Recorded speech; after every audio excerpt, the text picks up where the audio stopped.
اب وہ آدمی حیران ہو گیا، نہیں بتا سکا. اب اسے ہدایت ہو جانی چاہیے تھی، نصیحت ہو جانی چاہیے تھی، لیکن وہ دوبارہ کہتا ہے امام صاحب ذرا یہ بتائیے اللہ تعالیٰ اس وقت کیا کر رہا ہے؟ اللہ تعالیٰ اس وقت کیا کر رہا ہے بتائیے. کسی بندے کو یہ حق ہے کہ اللہ کے بارے میں زبان کھولے اور اللہ کے افعال کو جاننے کی کوشش کرے کہ اللہ کیا کر رہا. چنانچہ جی آ جائیں مولانا کو.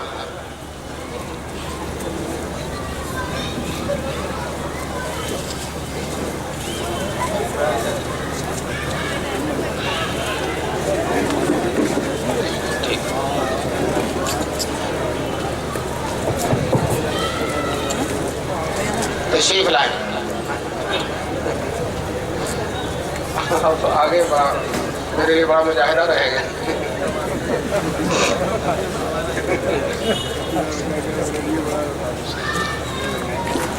خیر اس نے امام صاحب سے یہ پوچھا کہ امام صاحب یہ بتائیے اللہ تعالیٰ اس وقت کیا کر رہا ہے؟ امام صاحب نے کہا تو سوال کرتا تو شاگرد ہے اور میں جواب دوں گا، میں استاد ہوں. تو کرسی چھوڑ کر نیچے آ، تو کرسی چھوڑ کر نیچے آ اور میں کرسی پر بیٹھ کر تجھے جواب دوں گا. چنانچہ اس کو نیچے بیٹھایا اور خود امام صاحب کرسی پر آ کر بیٹھے اور کہا کہ سنو اللہ اس وقت یہی کر رہا ہے کہ تجھے کرسی سے اتار رہا ہے اور مجھے کرسی پہ بیٹھا رہا ہے. ماشاءاللہ. تجھے کرسی سے اتار رہا اور تجھے ذلیل کر رہا اور مجھے عزت دے رہا. میں عرض یہ کر رہا ہوں کہ اس طرح کے لوگ جو انتشار پیدا کرنا چاہیں، نئی چیز لانا چاہیں، یہ ہر دور میں رہے ہیں اور جو علماء کرام نے ان کی ہدایت کی ہر دور میں کوشش کی. جن کی مقدر میں ہدایت تھی ہدایت مل بھی گئی. اب آگے آج ہی مجھ سے لوگوں نے بتایا کہ لوگ یہ کہہ رہے ہیں کہ عورتیں جو نماز پڑھتی ہیں وہ کتے کی طرح پڑھتی ہیں. حنفی عورتیں جو نماز پڑھتی ہیں وہ کتے کی طرح پڑھتی ہیں. ذرا دیکھیے کتنی جو بے خوفی کی بات ہے، خوف خدا سے بالکل بے نیاز ہو جانے کی بات ہے کہ حنفی عورتیں جو نماز پڑھتی ہیں وہ حدیث کے مطابق پڑھتی ہیں اور اس حدیث پر یہ لفظ یہ شخص اس لفظ کا اطلاق کر رہا کہ وہ کتے کی طرح پڑھتی ہیں. بتائیے جو چیز حدیث سے ثابت ہو اس کو کتے کے ساتھ تشبیہ دینا کسی مومن کا فعل ہو سکتا ہے؟ کسی مومن کا فعل ہو سکتا ہے؟ میں آپ کے سامنے حدیثیں سناتا ہوں. حدیث میں اللہ کے رسول صلی اللہ علیہ وسلم نے فرمایا، مراسیل ابو داؤد میں حدیث آئی ہے کہ یزید ابن حبیب راوی ہیں کہ نبی پاک صلی اللہ علیہ وسلم مرن نبی صلی اللہ علیہ وسلم علی امرأتین تسلیان. حضور صلی اللہ علیہ وسلم دو عورتوں کے پاس سے گزرے جو نماز پڑھ رہی تھی. حضور نے فرمایا اذا انتما سجدتما، جب تم دونوں سجدہ کرو، فضما بعض اللحم الى الارض، تو اپنے جسم کے گوشت کو زمین سے ملا دو. یہ جو زمین سے ملا رہی ہیں بتائیے کس کے حکم سے ملا رہی ہے؟ جناب نبی پاک صلی اللہ علیہ وسلم. صحاح ستہ میں ابو داؤد ہے، ابو داؤد کی یہ روایت ہے اور اس سے نبی پاک صلی اللہ علیہ وسلم کا یہ ارشاد ہمیں معلوم ہوا کہ حضور صلی اللہ علیہ وسلم نے فرمایا کہ اپنے پورے جسم کے گوشت کو زمین سے ملا دو. بتلائیے جو بات حدیث سے ثابت ہو رہی ہے، یہ بے خوف لوگ، یہ اللہ کے عذاب سے نہ ڈرنے والے لوگ اس کو کتے کی ساتھ تشبیہ دے رہے ہیں. اور سنیے معجم کبیر جو طبرانی کی بہت اہم حدیث کی کتاب ہے، اس میں حضرت ابن عمر رضی اللہ تعالیٰ عنہ سے حدیث مروی ہے. حضرت ابن عمر رضی اللہ تعالیٰ عنہ فرماتے ہیں عورتوں کے بارے میں کہ اذا صلت، عورت اگر نماز پڑھے، وضعت فخذها علی فخذها، اپنی ران کو دوسرے ران پر رکھے، اپنی ران کو دوسرے ران پر رکھے. بتائیے مرد اس طرح سے پڑھتے ہیں، مرد الگ رکھتے ہیں، مرد الگ رکھتے ہیں، لیکن عورت جب نماز پڑھے گی تو ایک ران کو دوسرے ران پر رکھے گی. وضعت فخذها علی فخذها واذا سجدت الصقت بطنها علی فخذها، اور جب سجدہ کرے گی تو اپنے پیٹ کو اپنی ران سے ملا لے گی. یہ حدیث ہے معجم کبیر میں. اور فرمایا نبی پاک صلی اللہ علیہ وسلم نے فَإِنَّ الْمَرْأَةَ فِي ذَلِكَ لَيْسَتْ كَالرَّجُلِ، نماز پڑھنے میں سجدہ کرنے میں عورت جو ہے مرد کی طرح نہیں ہے. مرد کا سجدہ الگ ہوگا اور عورت کا سجدہ الگ ہوگا. مرد کی نماز الگ ہوگی اور عورت کی نماز الگ ہوگی. یہ ارشاد پاک ہے جناب رسول پاک صلی اللہ علیہ وسلم کا. اور یہ دوست لوگ کہتے ہیں کہ حضور نے تو الگ کیا تھا اور امام ابو حنیفہ نے الگ کر دیا. بتائیے حدیث امام ابو حنیفہ کی ہے؟ معجم کبیر میں حدیث آئی ہے وہ امام ابو حنیفہ کی ہے یا ارشاد ہے جناب رسول پاک صلی اللہ علیہ وسلم کا؟ یہ کتنے بھولے بھالے ہیں، یہ سمجھتے ہی نہیں کہ حضور پاک کون ہے اور امام ابو حنیفہ کون ہے. حضور کی حدیث کو امام ابو حنیفہ کی حدیث سمجھ رہے ہیں. اسی طرح سے یہی روایت جو معجم کبیر میں ہے، یہی روایت بہقی کے اندر آئی ہے، اس میں جناب نبی پاک صلی اللہ علیہ وسلم کا ارشاد ہے. حضور نے فرمایا کہ اذا سجدت اذا صلت، عورت جب نماز پڑھے گی، وضعت فخذها علی فخذها، اپنے ران کو دوسری ران پر رکھے گی، وَإِذَا سَجَدَتْ، اور جب سجدہ کرے گی، الصقت بطنها بفخذها، اپنے پیٹ کو اپنی ران سے ملا لے گی. اور آگے فرمایا اللہ کے رسول صلی اللہ علیہ وسلم نے، حضور کے میں الفاظ سنا رہا، حضور نے فرمایا فَإِنَّ اللَّهَ يَنظُرُ إِلَيْهَا، جب عورت اس طرح سے چپک کر نماز پڑھتی ہے اور بالکل اپنے پیٹ کو ران سے ملا کر اور اپنی ران کو ران پر رکھ کر اور اپنی کہنیوں کو اپنی ران پر رکھ کر بالکل چپک کر نماز پڑھتی ہے، تو فَإِنَّ اللَّهَ يَنظُرُ إِلَيْهَا، اللہ تعالیٰ اس عورت کو دیکھتے ہیں. اللہ کے اوپر کتنی خوش قسمت ہے وہ عورت جس کو اللہ دیکھ رہے ہیں. وہ عورت جو لمبی چوڑی نماز پڑھتی ہے مردوں کی طرح، اسے اللہ نہیں دیکھیں گے، بے شک اسے اللہ نہیں دیکھیں گے. فرمایا جو چپک کر نماز پڑھتی ہے اللہ اس کو دیکھتے ہیں اور کہتے ہیں یا ملائکتی، اے میرے فرشتوں، اشہدکم، میں تم کو گواہ بناتا ہوں، فإنی قد غفرت لها، میں نے اس عورت کو معاف کر دیا، اس کے سارے گناہ معاف کر دیے. دوستوں یہیں بمبئی میں اس سے پہلے میں نے بتلایا تھا تو عورتوں نے اپنے مردوں کو بہت برا بھلا کہا کہ تم نے مردوں جیسی نماز پڑھوائی، ہمیں پریشان کیا اور حدیث بتائی ہی نہیں. اور دوستوں مولانا نے آج جا کر حدیث بتلائی، لیکن دوستوں مولانا نے حدیث بتلائی اور شوہر صاحب کہتے ہیں کتوں کی نماز. بتائیے جناب نبی پاک صلی اللہ علیہ وسلم جو فعل بتلائیں، حضور جس کی طرف رہنمائی کریں، اس کو کتوں کے ساتھ تشبیہ دی جا رہی ہے. یہ اور پھر بھی دعویٰ ہے کہ ہم حدیث ماننے والے ہیں، پھر بھی دعویٰ ہے کہ ہم حضور کو ماننے والے ہیں، پھر بھی دعویٰ ہے کہ ہم اللہ اور اس کے رسول کی اطاعت کرنے والے ہیں. ایسی خراب بات ہے. اسی طرح سے ایک حدیث ہے، حضرت ابراہیم نخعی اس حدیث کے راوی ہیں، وہ فرماتے ہیں کہ کننا امرنا ان تحتفظن، جناب نبی پاک صلی اللہ علیہ وسلم کے زمانے میں امرنا ان یتربعن، حضور کے زمانے میں عورتیں پالتی پالتی مار کے نماز پڑھتی تھیں. ثم امرنا ان تحتفظن، پھر ان کو حکم دیا گیا کہ احتفاظ کریں. احتفاظ کے معنی لغت میں یہ ہے کہ دونوں پیر باہر نکال دیا جائے اور سرین پر بیٹھا جائے. یہ ہے عورت کے بیٹھنے کا طریقہ. یہ حدیث سنن کبریٰ بہقی اور مصنف ابن ابی شیبہ کے اندر آئی ہوئی ہے.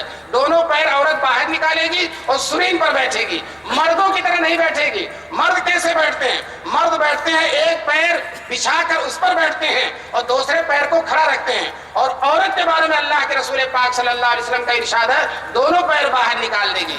جتنا چھپ کر، جتنا سمٹ کر، جتنا پردے کے ساتھ، جتنا عفت اور پاک دامنی کے ساتھ نماز پڑھے گی اتنا ہی اس کے لیے بہتر ہے. ماؤں اور بہنوں کی طرف سے سوال آیا تھا کہ ہماری نمازوں کی طرف وضاحت کر دی جائے، اس لیے میں نے چند حدیثیں آپ کے سامنے پڑھی. اسی طرح سے حضرت عائشہ رضی اللہ تعالیٰ عنہا سے کسی نے سوال کیا کہ کیا عورتیں سواری پر نماز پڑھ سکتی ہیں؟ عورتوں کو سواری پر نماز پڑھنے کی اجازت ہے. دیکھیے مرد سواری پر، اونٹ پر، گھوڑے پر اور اسی طرح سے کسی سواری پر جو جانور والی سواری ہے اس پر عورتیں نماز پڑھ سکتی ہیں کہ نہیں؟ حضرت عائشہ نے فرمایا ما رخص لہن فی شدۃ ولا رخاء، عورتوں کو نہ تو آسانی میں اور نہ تو پریشانی میں کسی بھی حالت میں ان کو جانور پر نماز پڑھنے کی اجازت نہیں ہے. بتائیے مرد تو جانور پر نماز پڑھے گا، مرد سواری پر نماز پڑھے گا اور عورت سواری پر نماز نہیں پڑھے گی. اور سنیے حضرت وائل ابن حجر کی روایت میں ہے، حضور نے فرمایا یا وائل اذا انت صلیت، جب تو نماز پڑھا کر فجعل یدیک حذاء اذنیک، اپنے ہاتھ کو اپنے کان تک اٹھایا کر. اور اسی حدیث میں حضور نے فرمایا والمرأۃ ترفع یدیہا الی صدعیہا، اور عورت جو ہے اپنے دونوں ہاتھوں کو اپنے پستان تک اٹھائے گی، ناک تک، یہاں کان تک نہیں اٹھائے گی، اس لیے کہ کان تک اٹھائے گی اعضاء کی بے حرمتی ہوگی. اور اگر سینے تک اٹھائے گی تو اس کے لیے استر ہے، پر جو ہے اس کے لیے ستر اور پردے کے زیادہ مناسب ہے. دیکھیے بہت ساری روایتیں میں نے آپ کے سامنے سنائی، لیکن یہ اللہ کے بندے میں چلا جاؤں گا تو یہ کہہ دیں گے ضعیف روایتیں سنا گیا، یہ کہہ دیں گے ضعیف روایتیں سنا گیا۔ میں کہتا ہوں کہ تم کوئی ضعیف سے ضعیف روایت اور موضوع روایت بھی سنا دو جس سے یہ پتا چلے کہ اللہ کے رسول صلی اللہ علیہ وسلم نے عورت اور مرد دونوں کی نماز کو ایک طرح کیا، کوئی روایت نہیں لا سکتے۔ اور خود تمہارے علماء کہتے ہیں، بڑے تمہارے علماء تمہارے فتاوے کی کتابوں میں ہے کہ جہاں صحیح حدیث نہ ہو وہاں ضعیف حدیث پر عمل کیا جائے گا، جہاں صحیح حدیث نہ وہاں ضعیف حدیث پر عمل کیا جائے گا۔ اور میں یہ نہیں کہتا ہوں یہ حدیثیں ضعیف ہیں، سند کے اعتبار سے دیکھو صحیح حدیثیں ہیں، اہم حدیث کی کتابوں میں اور مستند راویوں کے سے یہ روایتیں آئی ہوئی ہیں۔ اگر خدا نخواستہ اگر ضعیف بھی ہوں تو ان کے مقابلے میں کوئی صحیح روایت نہیں ہے، اس لیے انہی ضعیف روایتوں پر عمل کیا جائے گا۔ اور ماشاءاللہ اپنا مسئلہ ہوتا ہے تو بے حد ضعیف روایتوں پر عمل کرتے ہو۔ اگر گوشت کھانے کا مسئلہ ہوا چوتھے دن قربانی، تو چوتھے دن قربانی کی ساری روایتیں ضعیف ہیں، ایک روایت بھی صحیح نہیں ہے۔ یہ علماء کرام کے مجمع میں اعلان کرتا ہوں ساری کی ساری روایتیں ضعیف ہیں، لیکن مسئلہ گوشت کھانے کا ہے، گوشت کھانے کا ہے، اس لیے اس ضعیف روایت پر بھی عمل کریں گے۔ اور اسی طرح سے بہت سے مسائل میں، بہت سی چیزوں میں، ابھی صلاۃ الرسول نام کی جو کتاب ہے اس کو ایڈٹ کر دیا لوگوں نے، شائع کر دیا، تو اس میں جتنی صحیح روایتیں ہیں اس سے زیادہ ضعیف روایتیں ہیں، ساری نمازوں میں ضعیف روایتیں تمہاری چل رہی ہیں۔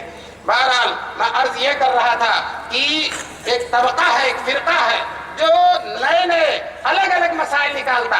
ابھی ایک مسئلہ اور چل گیا ہے، ٹوپی لگا کر آئیں گے اور مسجد میں ٹوپی اتار کر ایسے پھینکیں گے، ٹوپی لگا کر آئیں گے اور ایسے پھینکیں گے۔ میں یہ کہتا ہوں کسی حدیث سے ثابت کر دو کہ ٹوپی لگا کر مسجد میں حضور آئے ہوں اور پھینک کر پھر نماز پڑھ کر پھر ٹوپی لے کر گئے ہوں، کسی ایک حدیث سے ثابت کر دو۔ تم تو عامل بالحدیث ہو، حدیث پر عمل کرنے والے ہو، ایک حدیث سے ثابت کر دو۔ آؤ میں تمہیں حدیثیں بتاتا ہوں اور قرآن کریم کی آیتیں بتاتا ہوں جس سے پتہ چلتا کہ مسلمان کے لیے نماز میں بھی ٹوپی لگانا بہتر ہے اور نماز کے علاوہ بھی ٹوپی لگانا بہتر ہے۔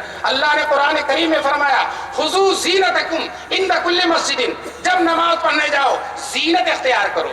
بتائیے مسلمان کے لیے ٹوپی زینت ہے کہ نہیں؟ ٹوپی زینت ہے کہ نہیں مسلمان کے لیے؟ فرمایا، حضرت ابن عمر کی روایت ہے کہ فرماتے ہیں کہ اللہ تعالیٰ زیادہ حقدار ہے کہ اس کے لیے زینت کی جائے۔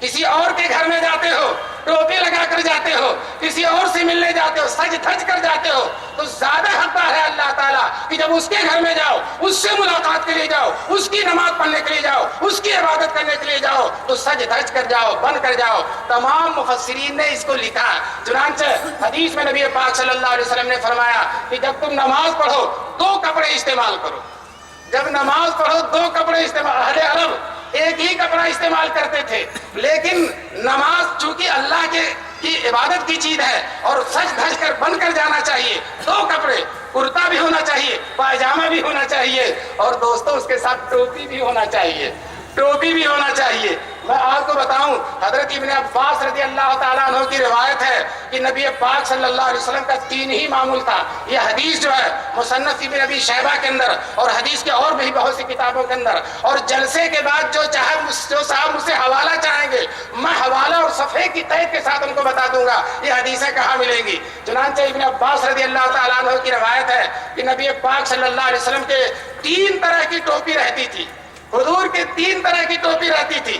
ایک ٹوپی سفید رنگ کی سلی ہوئی رہتی تھی، دوسری یمنی چادر کی ٹوپی بنتی تھی، اور تیسری کان والی ٹوپی رہتی تھی جس میں کان بنا ہوا ہوتا تھا، یعنی جیسے ہمارے ہاں کنٹوپ ہوتا۔ تین طرح کی ٹوپیاں ہوتی تھیں، اور نبی پاک صلی اللہ علیہ وسلم جب سفر میں جاتے تھے کوئی اور چیز نہیں ہوتی تھی تو ٹوپی ہی کا سترا بنا لیتے تھے، لیکن یہ نہیں کہ جو ٹوپی سر پر رکھا اسی کو اتار کر سترا بنا لیں۔ لیکن دوستو سترا بھی اگر بناتے تھے لیکن پھینکتے تو نہیں تھے، پھینکتے تو نہیں تھے، اس طرح سے پھینکتے تو تھے۔ میں نے دیکھا ہے ٹوپی لگا کر آئے بڑے شان کے ساتھ، غرور کے ساتھ، اللہ کے گھر میں بھی غرور اور گھمنڈ کے ساتھ ایسے ہی گھما کر پھینک رہے ہیں۔ دوستو پھینک رہے ہو تو کیا دوسروں کا کیا بگڑ رہا؟ دوسروں کو دکھا رہے ہیں کہ ہم خدا اور رسول سے کس قدر بے نیاز ہیں، اسلامی شاعر سے کس قدر بے نیاز ہیں، ہم کو اسلامی شاعر کی قطعاً ضرورت نہیں ہے، یہ دکھا رہے ہیں لوگوں کو۔ دیکھیے ایک حدیث میں اللہ کے رسول صلی اللہ علیہ وسلم کے بارے میں حضرت ابن عباس کی روایت ہے کہ حضور صلی اللہ علیہ وسلم ٹوپی کا معمول 3 طرح سے تھا. کبھی صرف ٹوپی لگاتے تھے, پگڑی نہیں باندھتے تھے, اور کبھی صرف پگڑی باندھتے تھے اور ٹوپی نہیں لگاتے تھے, اور کبھی ٹوپی بھی لگاتے تھے اور پگڑی بھی باندھتے تھے. یہی 3 حالت ہے. لیکن کوئی ایسی حالت حدیث میں نہیں آئی کہ ٹوپی ہی نہ لگاتے ہوں اور پگڑی ہی نہیں استعمال کرتے ہوں. دیکھیے 3 حالتیں آئی ہیں حدیث میں. ٹوپی لگاتے تھے اور پگڑی نہیں, یا پگڑی اور ٹوپی نہیں, یا ٹوپی بھی ہوتی تھی اس کے اوپر پگڑی بھی ہوتی تھی. اور یہ جو کہا کہ صرف کبھی پگڑی ہوتی تھی ٹوپی نہیں ہوتی تھی, یہ حضور کا کبھی کبھار کا عمل ہے. ورنہ حضور نے منع فرمایا ہے کہ پگڑی باندھو اور اس میں ٹوپی نہ لگاؤ. حضور نے فرمایا مشرکین پگڑی باندھتے ہیں اور ٹوپی نہیں لگاتے, اور مسلمان اور مشرکین میں فرق ہے کہ مسلمان ٹوپی بھی لگاتے ہیں اور پگڑی بھی باندھتے ہیں. لیکن کچھ مسلمان ایسے ہیں جو ماشاءاللہ نہ ٹوپی لگاتے ہیں نہ پگڑی باندھتے ہیں. کچھ مسلمان ایسے ہیں جو نہ ٹوپی لگاتے ہیں نہ پگڑی باندھتے ہیں. حالانکہ حضور صلی اللہ علیہ وسلم کا معمول یہ تھا کہ ٹوپی لگاتے ہیں یا پگڑی باندھتے ہیں یا دونوں ہوتا ہے. اور حضور فرماتے ہیں مشرکین کی علامت یہ ہے کہ وہ پگڑی تو باندھتے ہیں لیکن ٹوپی نہیں لگاتے. اور سنیے, ٹوپی لگانا نبی پاک صلی اللہ علیہ وسلم سے ترمذی کی روایت ہے. حضرت عمر رضی اللہ تعالیٰ عنہ حدیث کے راوی ہیں. حضرت عمر رضی اللہ تعالیٰ عنہ فرماتے ہیں کہ حضور نے فرمایا کہ شہید 4 طرح کے ہوتے ہیں. شہید 4 طرح کے ہوتے ہیں جناب نبی پاک صلی اللہ علیہ وسلم نے فرمایا. اور پھر فرمایا ایک شہید وہ ہوتا ہے جو رجل صالح ہوتا, مومن ہوتا ہے, دیندار ہوتا ہے, اللہ سے جو وعدہ کیا اس کو پورا کرتا, میدان جنگ میں شہید ہو جاتا. اب جب میدان محشر میں وہ شہید جاتا ہے تو لوگ اس کو نظر اٹھا اٹھا کے دیکھتے ہیں. جب حضور نے حدیث بیان فرمائی تو حضور نے بھی نظر اٹھا کے دیکھی, اور نظر اٹھا کے جو دیکھا حضور نے تو حضور کی ٹوپی نیچے گر گئی. راوی کہتے ہیں اس حدیث کے راوی حضرت عمر ہیں. اب مجھے شبہ ہے کہ حضرت عمر کی ٹوپی گری یا نبی پاک صلی اللہ علیہ وسلم کی ٹوپی گری. لیکن دوستو اس روایت سے ہمیں یہ پتا چلتا ہے کہ حضور کے پاس بھی ٹوپی تھی اور حضرت عمر کے پاس بھی ٹوپی تھی. اور ایک حدیث میں جناب نبی پاک صلی اللہ علیہ وسلم کا ارشاد ہے, حضور نے فرمایا کہ نماز میں اپنے سر کو ڈھانکو. غور سے سنیے گا, حضور نے فرمایا نماز میں اپنے سر کو ڈھانکو, یا تو پگڑی سے ڈھانکو یا ٹوپی سے ڈھانکو, لیکن ضرور نماز میں اپنے سر کو ڈھانکو, اور نماز میں اپنے سر کو کھلا نہ رکھو. یہ حدیث ہے, بخاری شریف میں حدیث آئی ہے. حضرت امام بخاری نے تعلیقاً اس حدیث کو نقل کیا حضرت حسن بصری سے. وہ فرماتے ہیں کہ صحابہ کرام سجدہ کرتے تھے اپنی ٹوپیوں پر اور سجدہ کرتے تھے اپنی پگڑیوں پر. دوستو ٹوپی اور پگڑی پر سجدہ اس وقت کرے گا جب ٹوپی اٹھا کے پھینک دیں. ٹوپی اٹھا کے پھینک دو گے تو ٹوپی پہ کیسے سجدہ کرو گے؟ بخاری کی روایت ہے. تم کہاں ہو؟ ذرا حدیثوں کا مطالعہ کرو, حدیث والے بنتے ہو, حدیث کا دعویٰ کرتے ہو, ذرا اس بخاری کی روایت کو دیکھو. اس میں فرمایا, امام بخاری نے حضرت حسن بصری سے نقل کیا ہے کہ صحابہ کرام ٹوپیوں پر سجدہ کرتے تھے اور پگڑیوں پر سجدہ کرتے تھے, اور سردی بہت زیادہ ہوتی تھی تو چادر سے ہاتھ نہیں نکالتے تھے. یہ بھی اس میں سردی بہت زیادہ ہوتی تھی. بخاری نے اس کو تعلیقاً روایت کیا, لیکن مصنف ابن شیبہ میں پوری سند کے ساتھ اس کو بیان کیا گیا. اور اسی طرح سے جو ہے حضرت ابو داؤد میں روایت ہے, حضرت وائل ابن حجر کہتے ہیں میں آیا نبی پاک صلی اللہ علیہ وسلم سے ملنے کے لیے. وہ یمن سے آیا کرتے تھے. وہ فرماتے ہیں میں حضور سے ملنے آیا تو حضور نماز پڑھا رہے تھے, اور حضور نے اپنے ہاتھ کو تکبیر تحریمہ میں کان تک اٹھایا, کان تک اٹھایا. اس کے بعد کہتے ہیں اور پھر کبھی نہیں اٹھایا, صرف کان تک اٹھایا. اس کے بعد کہتے ہیں کچھ دنوں کے بعد میں آیا تو صحابہ نماز پڑھ رہے تھے, سردی بہت زیادہ تھی اور ان کے سروں پر ٹوپیاں تھیں اور چادر اوڑے ہوئے تھے. علیہم برانس و اکسیہ, ان کے سروں پر ٹوپیاں تھیں اور چادریں تھیں, اور چادروں کی وجہ سے موٹی موٹی چادریں, سردی زیادہ تھی تو ہاتھ زیادہ نہیں اٹھا پا رہے تھے, لیکن جب ہاتھ خالی ہوتا تھا تو پورا اٹھاتے تھے. اور ہمارے کچھ بھائی ہیں ہاتھ خالی بھی تبھی پورا نہیں اٹھاتے. ہاتھ خالی ہو, اگر ہاتھ بھرا ہوا ہے اور چادروں سے دبا ہوا ہے تو یہ مسئلہ ہے. بہرحال یہ بھی مسئلہ میرے سامنے آیا. یہ کیوں؟ یہ ایک نیا طریقہ ہے نا. حضور ٹوپی لگا کے نماز پڑھ رہے ہیں, صحابہ ٹوپی لگا کے نماز پڑھ رہے ہیں، چاروں ائمہ ٹوپی لگا کے نماز پڑھ رہے ہیں، چاروں ائمہ کے مقلدین ٹوپی لگا کے نماز پڑھ رہے ہیں. اگر یہ لوگ بھی ٹوپی لگا کر نماز پڑھیں تو فرق کیا رہ جائے گا؟ ان کو الگ راستہ اختیار کرنا ہے، اور الگ راستہ یہی ہے کہ اگر پہلے سے بھی ٹوپی لگائے ہو تو مسجد میں آ کر نکال کر پھینک دو. بالکل یہ خلاف شریعت ہے، خلاف سنت ہے، خلاف حدیث ہے. اللہ تبارک تعالی ہم سب لوگوں کو ادب کی توفیق نصیب فرمائے. یہ بڑی بے ادبی کی بات ہے اگر اتفاق سے ٹوپی نہ ہو. چنانچہ بخاری میں ایک روایت ہے، صلی النبی صلی اللہ علیہ وسلم فی ثوب واحد وکان یختلف طرفہ. حضور صلی اللہ علیہ وسلم نے ایک چادر میں نماز پڑھی.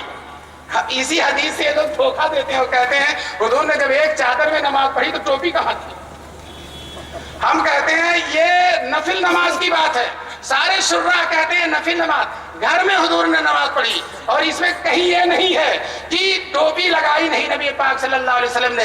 دوستو کبھی ایسا ہوا کہ کپڑا موجود نہیں ہے یا ٹوپی موجود نہیں ہے تو رومال باندھ لیتے ہیں، کوئی چیز سر پر باندھ لیتے ہیں. چنانچہ حدیث میں، بخاری کی حدیث میں جو آیا ہے کہ حضور صلی اللہ علیہ وسلم نے ایک ہی چادر میں نماز پڑھی تو پوری لمبی سی چادر تھی دوستو، اس کو پورا نیچے تک لٹکا کر اور ایک کنارہ ادھر کر لیا اور ایک کنارہ ادھر کر لیا. بتائیے سر پر ہے کہ نہیں ہے؟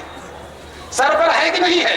ایک لمبی سی چادر ہے اور اس کا ایک کنارہ. جیسے ہمارے ہاں گاؤں دیہات میں چھوٹے چھوٹے بچوں کو پوری چادر باندھ دیتے ہیں اور لپیٹ دیتے ہیں اور ادھر کندھے پر باندھ دیتے ہیں، اور وہ سر بھی ڈھکا ہوا ہوتا، پیٹ بھی ڈھکا ہوا ہوتا، ران بھی ڈھکا ہوا ہوتا اور ایک ہی کپڑا ہوتا. تو دوستو ایک کپڑے میں پڑھنے سے یہ کہیں نہیں لازم آتا کہ نبی پاک صلی اللہ علیہ وسلم نے بے ٹوپی کی نماز پڑھی. بہرحال اتنا بڑا مجمع ہے علماء کا اور مسلمانوں کا.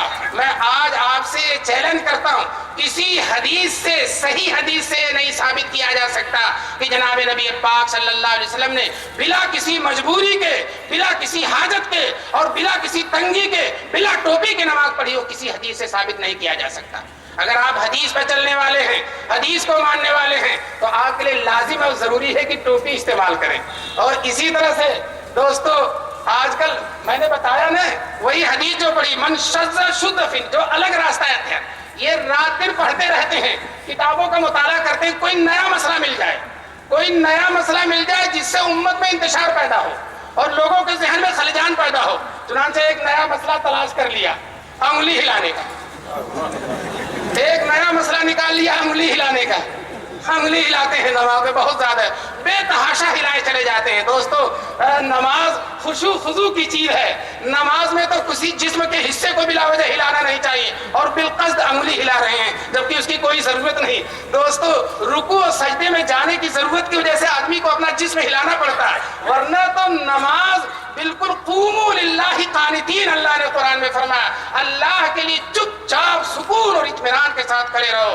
اور دوستو یہ انگلی ہلاتے ہیں. آئیے سیاہ ستہ کا دعویٰ کرتے ہیں، میں آپ کو سیاہ ستہ کا مطالعہ کراتا ہوں. بخاری میں تو انگلی کا مسئلہ بالکل نہیں ہے بھی، انگلی کا مسئلہ بخاری میں بالکل نہیں ہے. اور حدیث کی جو دوسری کتاب ہے مسلم شریف، امام مسلم نے 5 روایتیں نقل کی ہیں انگلی کے مسئلے کی. 5 روایتیں، وہ روایتیں دیکھیے گا. پہلی روایت میں ہے کہ اشار باصبعہ، حضور نے اپنی انگلی سے اشارہ کیا، ہلایا نہیں.